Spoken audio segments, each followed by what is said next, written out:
আসসালামু আলাইকুম প্রিয় দর্শক, এই মুহূর্তে আমরা আছি বঙ্গবন্ধু টানেলের মধ্যে। তো এই যে এটা কিন্তু পানির নিচ দিয়ে রাস্তা।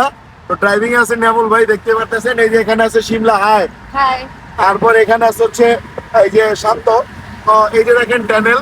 এখানে আছে হচ্ছে রাদিয়া। তো কি অবস্থা, হাই দিয়ে দাও। তো এই যে দেখেন টানেল, বিকজ এই জায়গাটা এত সুন্দর বলার বাইরে। আচ্ছা শিমলা, হ্যাঁ বল। আগে আসছো কখনো? না, এই ফার্স্ট টাইম আসছি। আচ্ছা but তোমার খুবই ভালো। তোমার তোমার কেমন লাগতেছে একটু বলো। খুবই ভালো লাগতেছে। ভালো জায়গাটা লাগতেছে? অনেক সুন্দর। আচ্ছা নেমুল ভাই, আপনি আসছেন কখনো? ভাই আমি যে পানির নিচ দিয়ে যাইতেছি মনেই হয় না। মনে হয় না? না, আমি কখনো আসি নাই, প্রথম। প্রথম। আর আমাকে যদি আপনারা জিজ্ঞেস করেন, আমি বলবো মানে প্রথমেই ধন্যবাদ দিতে চাই আমাদের দেশের সরকার, যিনি তাকে যে এত সুন্দর একটা মানে স্থান করে দেওয়ার জন্য। প্রথম কথা, আমরা শর্টকাটে তাড়াতাড়ি যেতে পারি। আর দ্বিতীয় কথা হচ্ছে মানে যেটা আর কি মানে গর্বের বিষয়, যে বঙ্গবন্ধু